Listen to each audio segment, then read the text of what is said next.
uko bimeze mu mujyi wa Uvira amasaha ayangaya aho abaturage biganjemo ari kabana barimo kugaragaza ko bishimiye Wazalendo yagarutse ndetse bakavuga bati ubu ngubu ibyemezo byafashwe na Washington, ibyemezo byafashwe mu masezerano y'u Rwanda na Repubulika ya Demokarasi ya Kongo birimo birateshwa agaciro. Yitwa William Amuriya Kutumba, we bamaze kumumenaho ifu, baravuga bati urakaza neza. Ni General autoproclamé Wazalendo, murimo muramubona hariya mu mujyi wa Uvira, bavuga bati welcome, ati welcome kabisa generale. Byishimo ni byose nyuma yuko M23 imaze kuva muri uriya mujyi. Abaturage ba Kongo bakaba bamaze kugaragara rwose nk'ibirumira habiri, kuko M23 ikinjira muri uyu mujyi barayishimiye, ariko nanone na Wazalendo igarutse muri uyu mujyi biragaragara ko barimo kuyishimira. Icyoba ni cyose uwo mu bwoko bw'abatutsi abanyamurenge by'umwihariko. Reka tubaze twumve Jean-Jacques Purusi wongeye kubona ijambo, ni guverineri wa Kivu y'Epfo, aravuga ati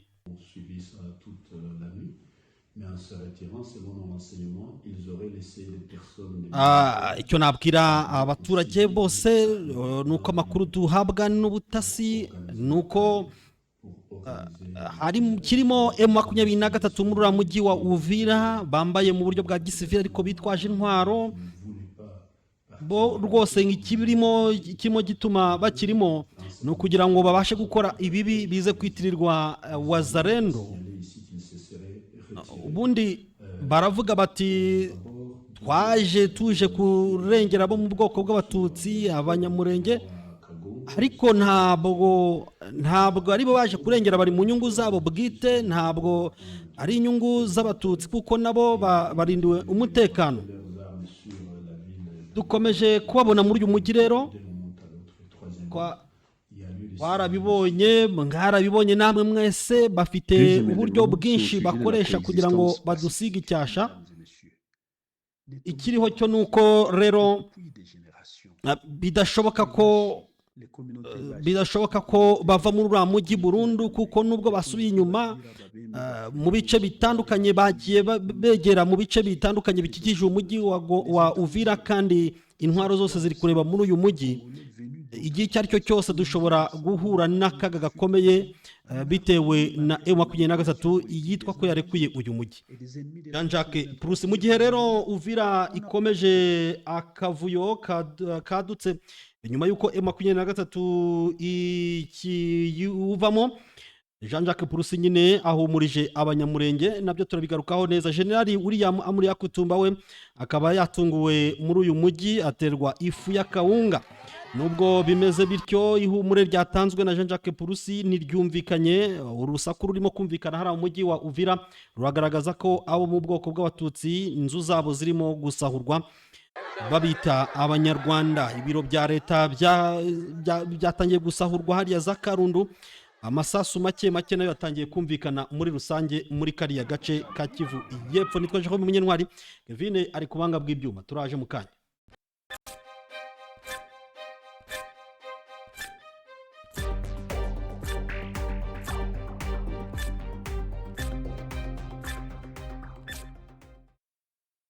Niko bimeze, niyo makuru atuzanye. Twinjiye muri studio ndakavuyo muri rusange hariya muri Uvira. Abaturage bateje kambayari, murababona namwe ko ni benshi cyane, bihuye mu mihanda yiganjemo y'igitaka. M23 yatangiye gukoresha imihanda, yaratangiye kugenda isibura marigore cyangwa se imiferege. Hanyuma rero bayuriye, ivumbi ryatumutse muri rusange. Murabona uko bimeze. Bati rero Tshisekedi ubu ngubu afunguye, donc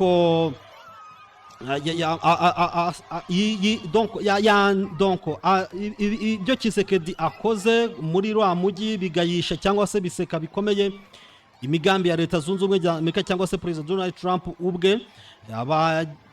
Abajyanama be nka bana Masadi Burosi, ba Secretary Marco Rubio, atabo bose abatesha agaciro leta ya Katari.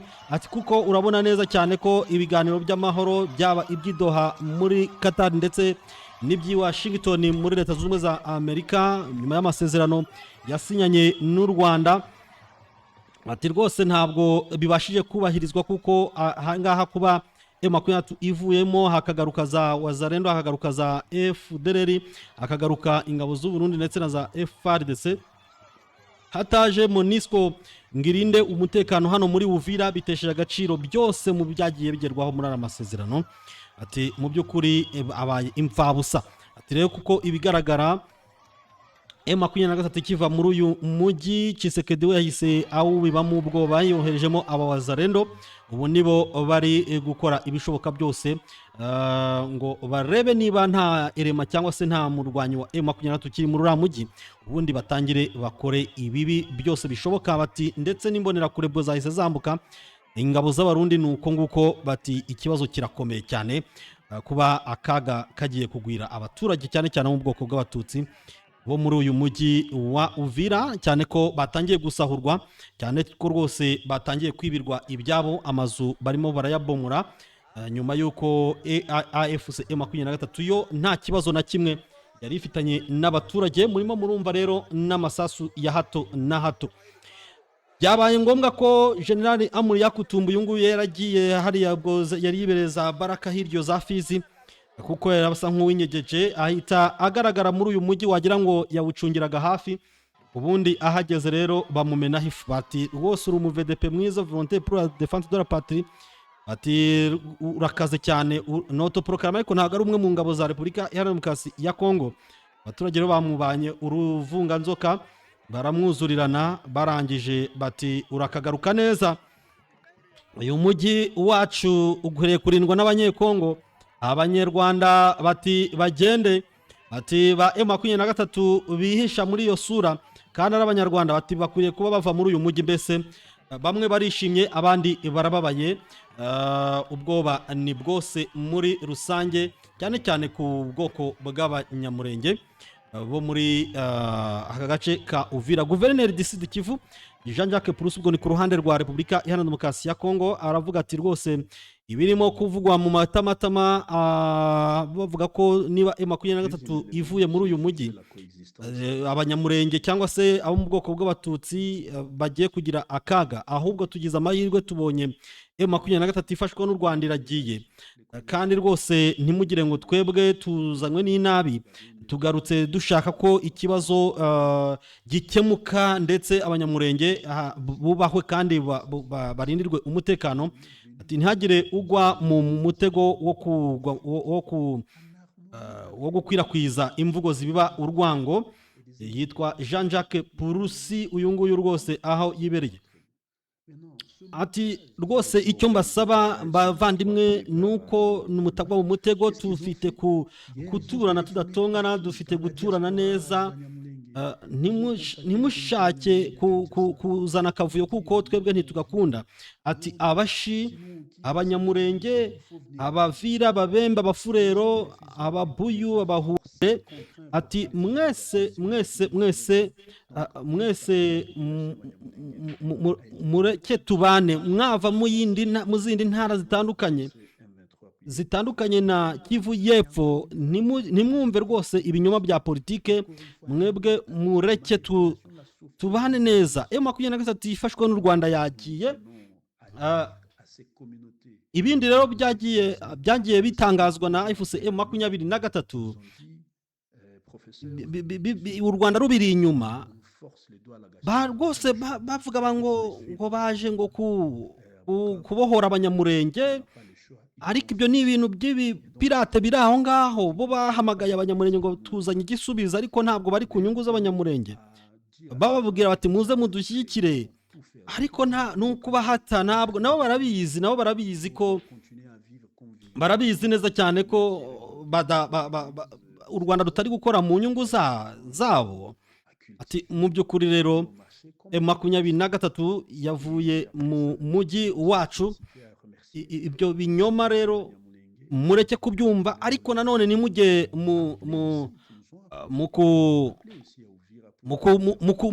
hohotera abo muri ubwo bwoko kugira ngo n'ababashinja babone icyuho.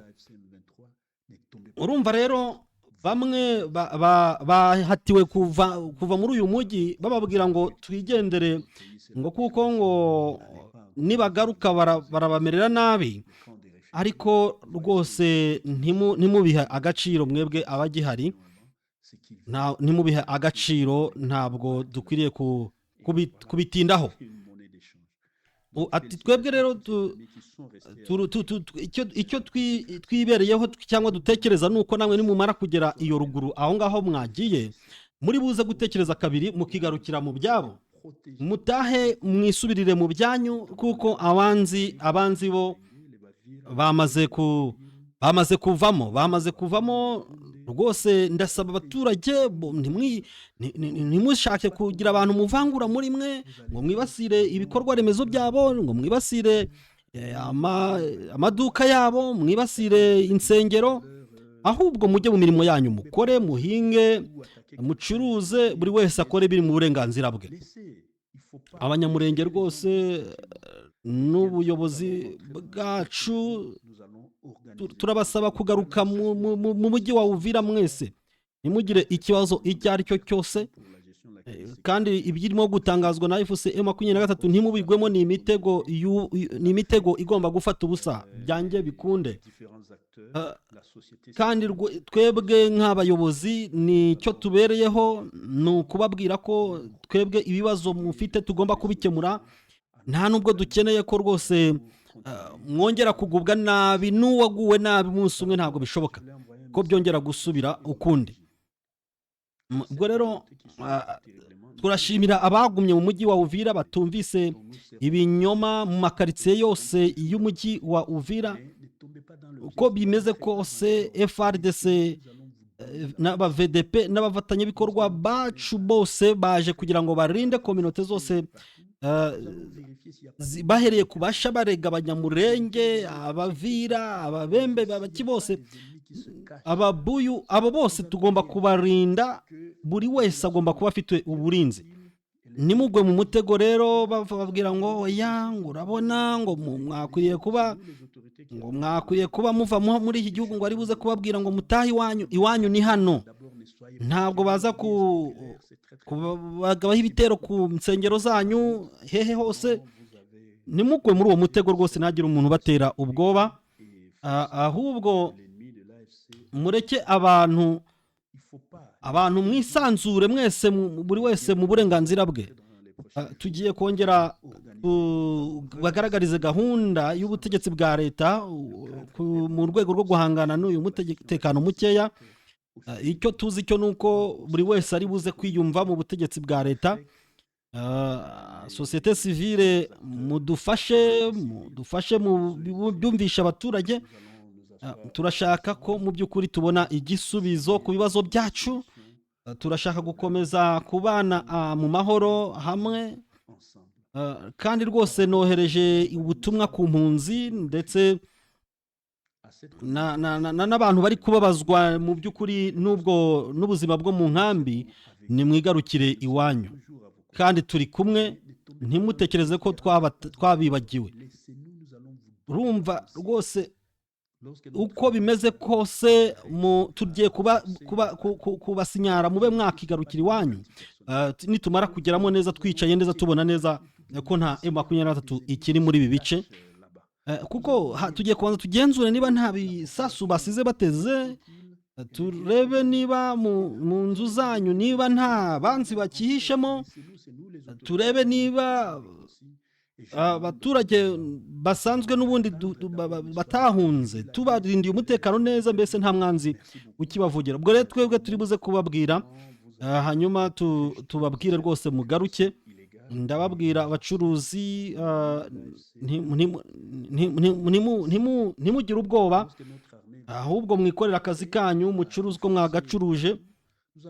Ndizera ko ibintu byose biri buze kugenda neza. Yitwa Jean Jacques Purusi, guverineri wa Kivu y'Epfo, ariko ubu ngubu tutabona neza ibirindiro ahagazeho, ahavuga ati propaganda zose ziva ku ruhande rw'u Rwanda turazamaganye, ntabwo tuzishyigikiye.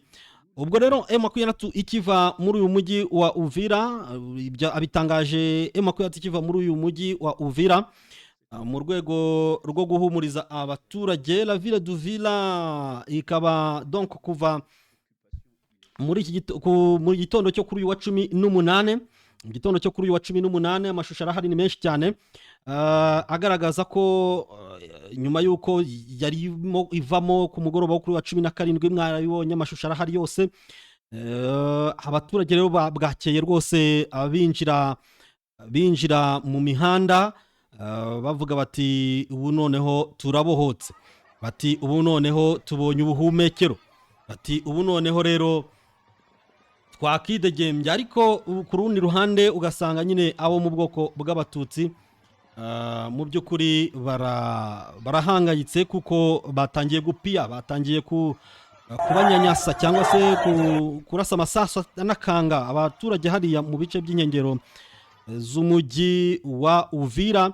Abayobozi rero bakaba basaba bati mube maso, abayobozi rwose bakavuga bati mureke kumva amagambo, ibirimo kuba ni scenario, bashobora no kuba bataravamo bashaka kutugusha mu mitego, nuko bimeze. Ubwo rero Purusi rero bavuze ati rwose twebwe twabonye amakuru yuko basize abantu babo, basize ingabo zambaye mu buryo bwa gisivile, bambaye ariko bafite imbunda kugira ngo bakore ibibi babitwitirire, bibe basahure buri kintu cyose, ariko nanone bibanda kuri ba nyamuke cyangwa se aba minoritaire, bita ngo n'aba minoritaire kugira ngo nyine b'abanyamurenge, kugira ngo byose byitirirwe guverinoma ya Repubulika Iharanira Demokarasi ya Kongo.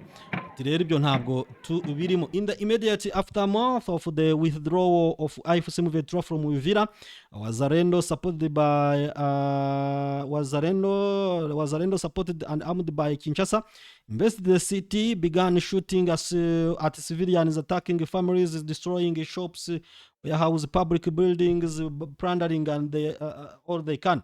Ati byabaye ikibazo gikomeye cyane, aho rwose M23 ikiva muri Uvira, aba Wazalendo tayari bahise binjira barasa, basahura, batitaye ku nyubako ni za gisivile cyangwa se ni za leta, izo zose bazitwaye amastoke, barimo bararutinga cyangwa se barimo baratwara icyo buri wese ashoboye kwikorera.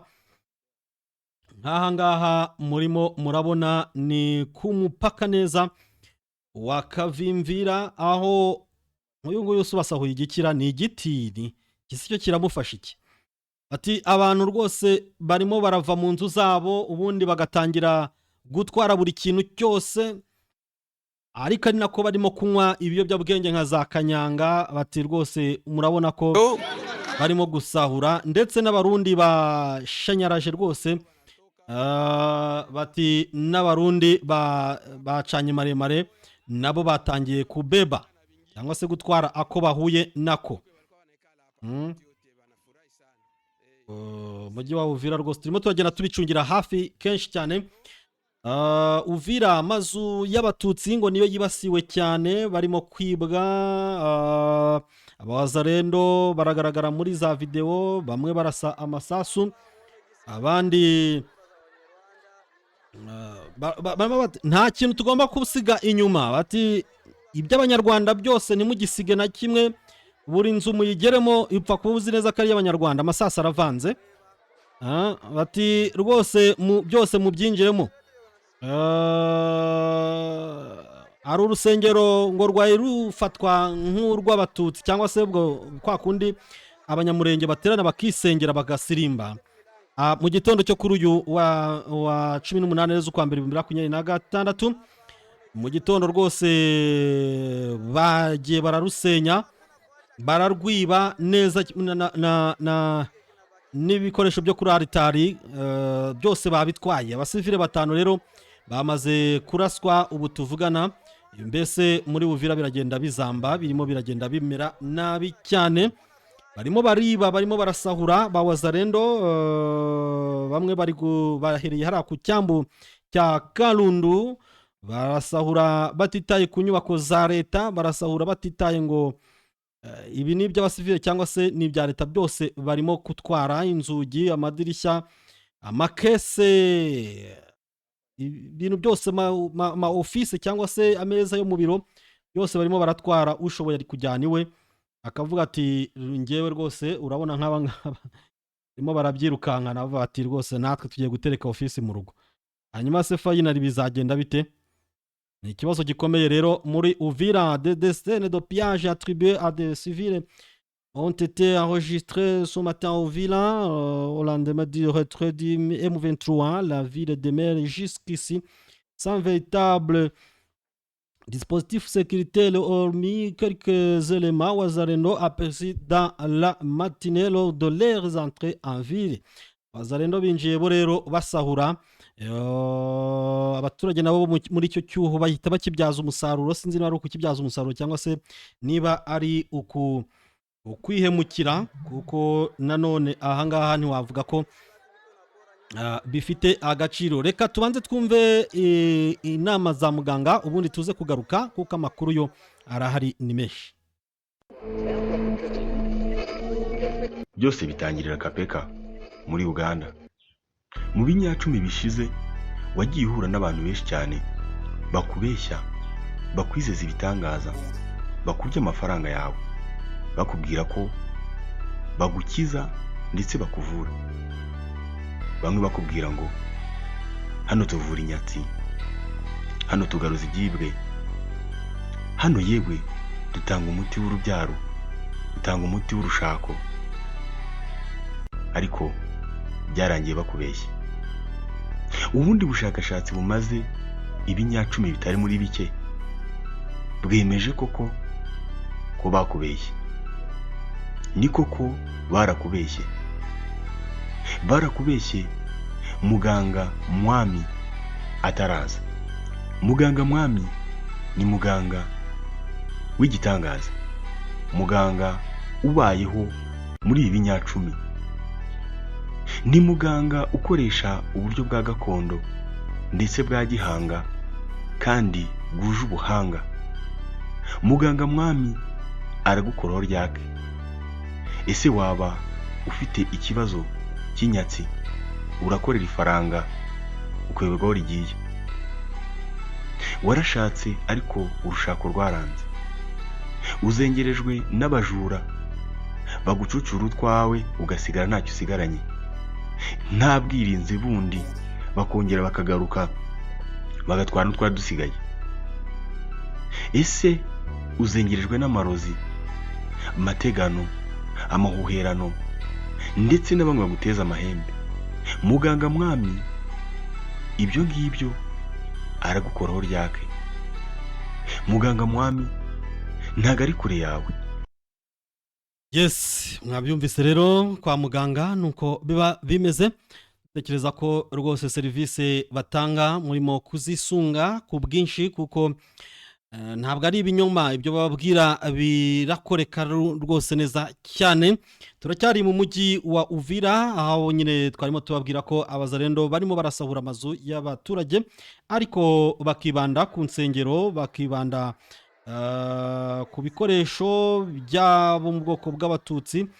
Nk'aha ngaha rwose ni ku rusengero, ni rwa rusengero twarimo tubabwira rwitiriwe abanyamurenge cyangwa se abanyarwanda. Barimo barasahura, barimo baratwara ibirugize byose. Ni runini, rwari rwubatse mu buryo ubona ko ari nk'ubw'amabati, ariko ibi byose ubona rwose barimo baragenda babikuramo. Za Karundu barahari, barimo barakuramo buri kintu cyose bumva bafite kwikorera. Mbese ibintu byakomeye mu mujyi wa Uvira. La communauté Banyamurenge alerte sur un risque de chaos après une possible retrait du M23 à Uvira. Ngo birashoboka ko rwose kuri communauté y'Abanyamurenge bashobora kugubwa nabi, kandi ibyo ngibyo byo byatangiye kubonerwa ibimenyetso. Abanyamurenge b'Kinshasa baraburira abanyamurenge bari muri uriya mujyi wa Uvira ko bashobora kugubwa nabi cyane, bitewe n'uko M23 imaze kuva muri uyu mujyi muri Kivu y'Epfo. Ni itangazo ryashyizwe ahagaragara kuri wa 17 z'ukwa 2026. bakavuga bati byanze bikunze biri buze kuba ikibazo, barasaba umuryango mpuzamahanga gukomeza gukurikiranira hafi cyane cyane nka mu UN cyangwa se MONUSCO yasabwe kujya muri uriya mujyi ariko ikaba itaragerayo. La communauté y'abanyamurenge bamwe rero bakaba bavuga bati ntabwo tubyumva ukuntu imibereho yacu iri buze kumera muri rusange, bati ntabwo twumva ukuntu biri buze kutugendekeraho. Message de la société civile d'Uvira à l'attention de la communauté nationale et internationale. Les Banyamulenge vivant en Uvira sont en sécurité et n'ont subi aucune menace ni attaque ce dimanche 18 janvier. Donc barabahumuriza société civile hariya muri Uvira irabwira isi yose muri rusange ite Abanyamulenge murabitwaza muri mu biki ko bari mu mutekano ntangere, badashobora ndetse no kugira ikibazo icyo ari cyo cyose. Nta ubagabaho ibitero kuva mu gitondo cyo kuri uyu wa 18 z'ukwa mbere 2026, nta kibazo na kimwe. Bati nous vivons avec les Banyamulenge depuis des décennies dans le respect et la cohabitation pacifique. Ils font partie de la communauté d'Uvira Fizi Mwenga bien avant le M23 et continueront d'y appartenir après le M23. Atabangaba bagize n'Abanyamulenge, n'abaturage ba Kongo, n'abaturage kuva imyaka ibinyacumi byihiritse, batubanye nk'abaturage rwose twubahana tuturanye tudatongana. Bati rwose ni abagize communauté y'abaturage ba hano Uvira za Fizi za Mwenga, na mbere yuko M23 ihagera nuko turakomeza ndetse na nyuma yuko ihavuye. Le discours de haine et de division entretenu par les ennemis de la paix et instrumentalisé depuis le Rwanda sont à bannir. Bati ibiri bwo kuvugwa bigamije kuducanishamo ibice, kudugabagabanyamo ibice rwose birimo gukorwa n'uruhande rw'umwanzi rurimo gukoreshwa ngo n'u Rwanda. Iyo ni société civile hariya muri Uvira, ubwo aho yahungiye nayo murumva irimo kugenda igaruka. Ati ibyo ngibyo tugomba kubyirengagiza, ntabwo dukeneye kubitega amatwi na gatoya. Nyamara ariko nubwo bimeze bityo, hari bamwe bahunze baravuga bati byanze bikunze ntabwo turi buze kugubwa neza kuko ibitero by'abazarendo n'ingabo za Kinshasa ntabwo turi buze kubikira. Benshi rero ari nabo Purusi yarimo abwira ati niba mwanagiye mugire mutya rwose mwigarukire, mugire mutya mwigarukire, mureke kwirukankana n'abiruka, hanyuma twiyubakire Kongo. Iri itangazo hano nanone ry'Abanyamulenge, bavuga Abanyamulenge mituwarite ubumwe. Amatangazo bahise bayasohora ni menshi cyane, reka turebe turyiyegereze neza turisome ubundi twumve ikirimo, kuko hari ukuntu bandika mu nyuguti zisa nk'aho ari ntoya ku buryo udashobora kuzisoma neza wisanzuye, nubwo tudafite anomaliya ariyo yose mu bijyanye no kureba, ariko inyuguti zo iyo zabaye ntoya turazizuminga. Au président des États-Unis d'Amérique Donald Trump, médiateur entre le Rwanda et la RDC à Washington, obligé de Abanyamulenge ubumwe ni nk'imbaraga, unity is power. Bari hehe rero ngo obligé de dénonciation et condamnation de la déportation de la communauté Banyamulenge d'Uvira vers le Rwanda. Ngo twamaganye Abanyamulenge barimo kutwarwa bavanwa muri Uvira bajyanwa mu Rwanda, ubwo bari babandi barimo kurwirwa kugaruka. Ngo la communauté Banyamulenge qui réside aux États-Unis d'Amérique réunie sous Banyamulenge Mutuality ubumwe BMU en sigle condamne avec toute son énergie la déportation sinon au génocide organisé par le FPR Rwanda sous prétexte d'évacuer les Banyamulenge d'Uvira vers le Rwanda comme mesure de protection. Aya makuru yo ni mashya kuko ntabwo nigeze mbona amakuru agaragaza ko Abanyamulenge barimo kubakura muri Uvira mu rwego rwo kubarinda, keretse abo ngine tubonye mu makuru bigaragara ko bazamukanye cyangwa se bakurikiye M23 bafite impungenge ko ibyababaho bitashobora kuba byiza. Nyuma rero bati reka twizamukira, ariko ibyo kubatwara bunyago ngo bagiye kubarinda umutekano ibyo ntabwo tubizi. ariko ubwo iyi kominote y'abanyamurenge ubumwe ishobora kuba ifite amakuru. ngo en effet son excellence bandikiye Donald Trump ngo en effet son excellence aujourd'hui le 17 janvier 2026 les émissaires du Rwanda ont réuni tous les banyamurenge hommes et femmes confondus à l'église méthodiste Nyamyanda d'Uvira et leur ont donné une ultimatum de quitter le territoire d'Uvira demain le 18 janvier 2026 à 10 heures du matin pour motif que les banyamurenge sont visés par les wazalendo et l'armée burundaise. ngo ku ya 17 z'ukwa mbere 2026 ngo abashinzwe ngo propaganda cyangwa se gucenyeza amatwara hariya ku ruhande rwa M23 ariko bashinja kuba ari u Rwanda, ngo bakusanyije abanyamurenge abagore n'abagabo n'abana mu rusengero rw'abamethodiste Nyamyanda muri Uvira hariya, babaha itegeko ko bagomba kuba bavuye mu mujyi wa Uvira bitarenze saa 4 zo kuri wa 18 z'ukwa mbere 2026 kugira ngo barindirwe umutekano aho bizeye uwo mutekano ko rwose za wazalendo nizigaruka aribo ziri buze kuba zirebaho. ngo nous, les membres de la mutualité des États-Unis BMU, condamnons cette propagande du Rwanda qui a pour vrai motif la déportation de tous les banyamurenge vers le Rwanda, sinon leur imposer un génocide et en fait brandir devant la communauté internationale que ce sont des wazalendo et le gouvernement Burundi qui en sont responsables. ngo ibyo ngibyo ngo ni agakino basanzwe bakora. ngo urebye ngo twebwe ngo nka mutualité y'ubumwe turi hano muri Amerika twamaganye ibyo ngibyo kuko ngo ni propaganda ngo ziva ku ruhande rw'u Rwanda, ngo barimo barabajyana mu Rwanda, ngo hanyuma niba bagezayo ngo bashobora no kubakorera jenoside aribo, ngo hanyuma se bakajya kubeshyera wazalendo gute, cyangwa se ubwo ngo wenda bakaba babajyanye mu bice bigenzurwa na M23 uburyo bashobora kugerayo bakabica, noneho bakavuga ko ari ibitero bagabweho bakabwira umuryango mpuzamahanga ko bagabweho ibitero na wazalendo, bakabeshyira abo wazalendo ko aribo babikoze na guverinoma y'u Burundi ngo ko aribo babifitemo uruhare.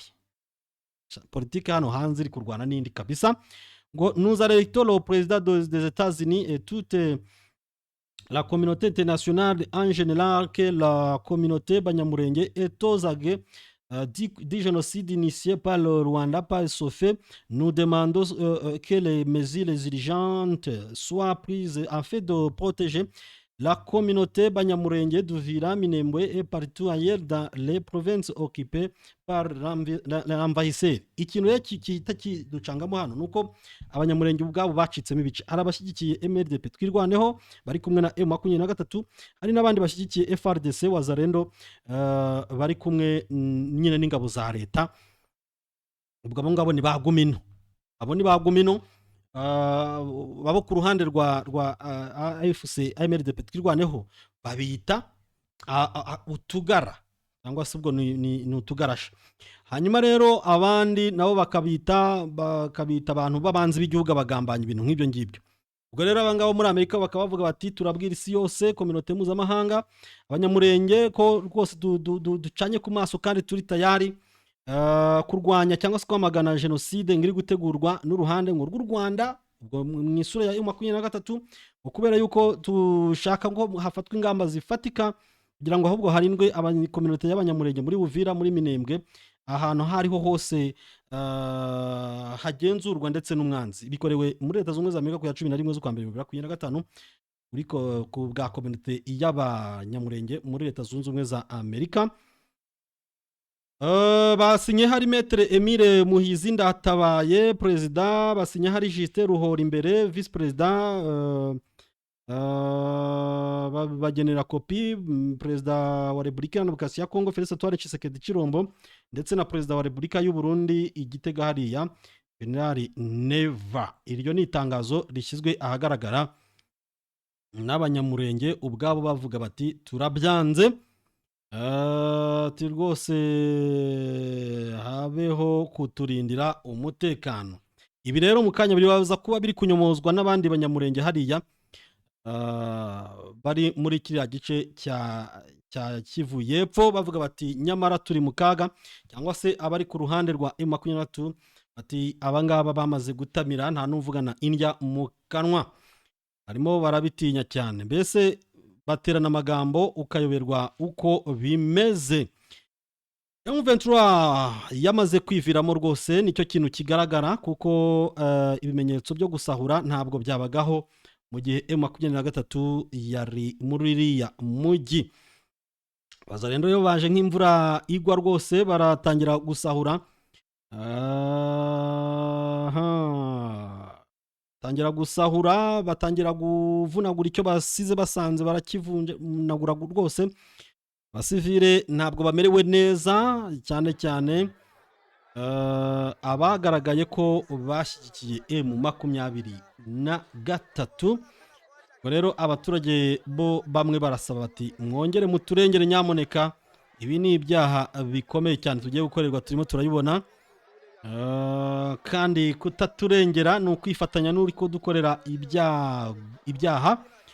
Muturengere, mutubere aho tutari, mudufashe. Ibyo ngibyo nibyo bari gusaba muri rusange, niko bimeze. La protection LFA, la promotion LFA, hari itsinda ry'abakomando ba Kongo, ingabo zidasanzwe za FARDC ziswe LFA cyangwa se inzo, bamaze kwitorezwa muri Israel.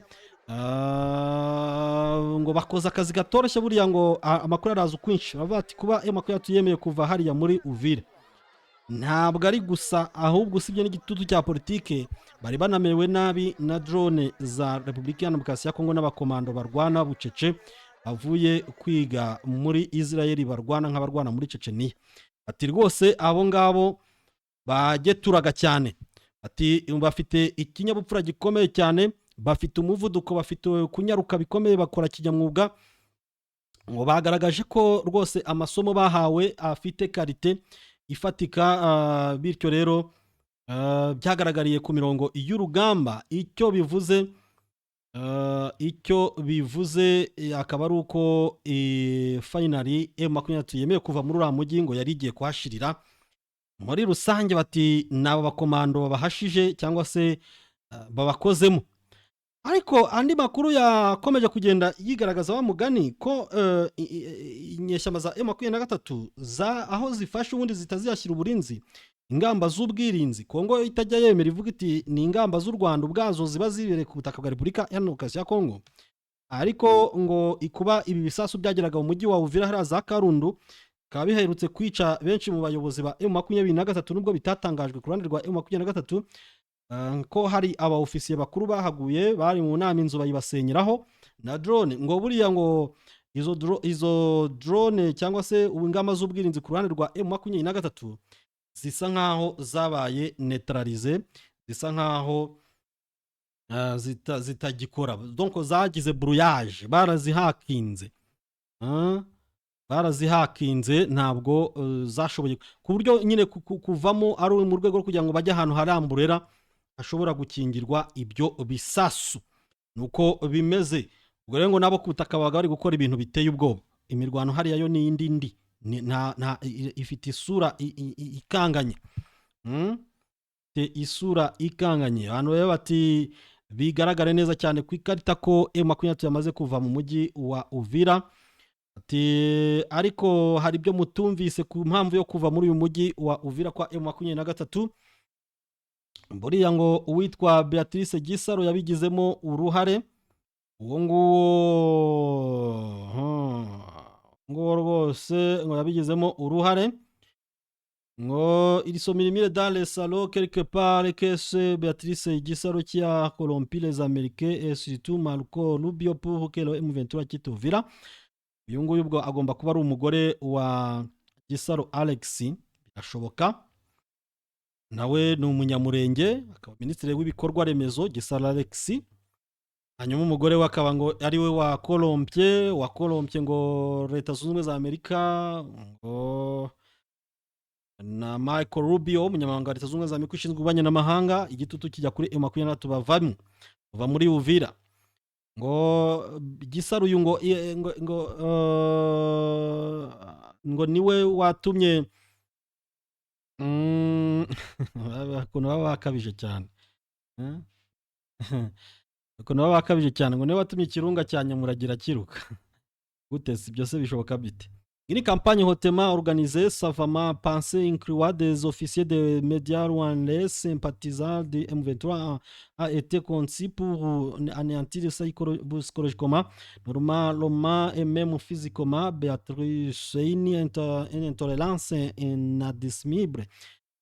inadmissible plutôt, une criminalité en ligne qui veut que tout individu banyamulenge qui s'exprime et dise que leur salut viendra du Rwanda et du M23 si vous arrivez de penser autrement ou même de choisir de sauter, tout peut vous arriver.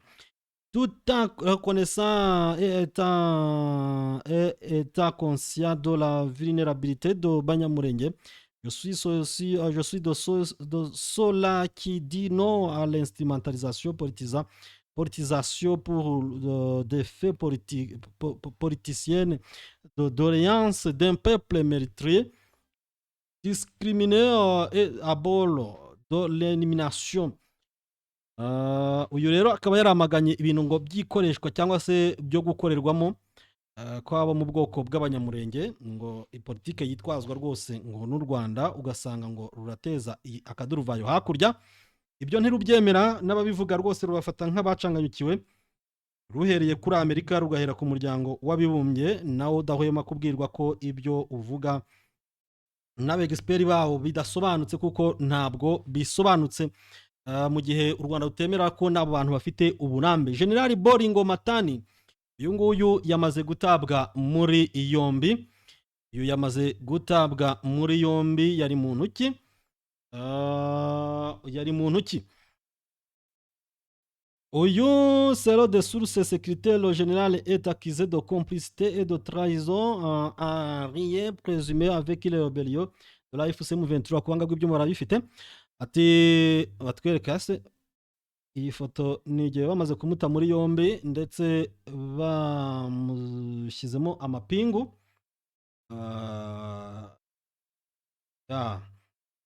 Bamushyizemo amapingu ahangaha muri Repubulika Iharanira Demokarasi ya Congo. Commandant intérimaire de la 21e région militaire basée à Mbuji-Mayi, il se fait appeler Bolingo Matani Wavubi, un nom d'emprunt pour se faire passer pour un Congolais. Ancien dirigeant de l'armée patriotique rwandaise à appel de Paul Kagame depuis 1992. Ngo uyu mukomanda ngo yari umuyobozi wa region 21 y'igisirikare cya Repubulika ya Demokarasi ya Kongo Mbuji-Mayi, ngo yakaba ngo yariyise Bolingo Matani Wavubi. Ngo ni izina ngo yihaye kugira ngo yite umunyekongo, ariko ngo yahoze mu gisirikare cy'u Rwanda APR kuva mu 1992. Ngiri a rejoint la RCD à la suite de l'agression rwando-burundaise contre la RDC en 1998. Ngo yinjiye muri RCD ubwo Rwanda n'u Burundi ngo byagabaga ibitero muri Repubulika ya Demokarasi ya Congo, puis a intégré les FARDC en 2004. Yeze mu 2004 yinjira mu gisirikare. Arrêté en janvier 2026, ngo afashwe muri kwa mbere 2025 pour complicité avec le M23 FC. Ati kubera ko twamukeka ko gukorana na AFC M23. Kumuta muri yombi rero ngo kwashimishije ngo abaturage bavuga ngo rwose buri muntu wese ushaka kugambanira ingabo za Repubulika Iharanira Demokarasi ya Kongo bamufate, bamufunge cyangwa se bamutahure hakiri kare kugira ngo ibuye ryagaragaye ntiribe rikishe isuka. Naho dusoreje kugira ngo tutabamarira umwanya rwose, namwe mwamufite byinshi murimo. Tubashimire cyane kuba mubana natwe mu makuru akomeye arebana n'umutekano, ubutabera, politike na diplomasi. Ngizo update ziri kuva mu mujyi wa Uvira. Turibuza kugaruka mu kanya.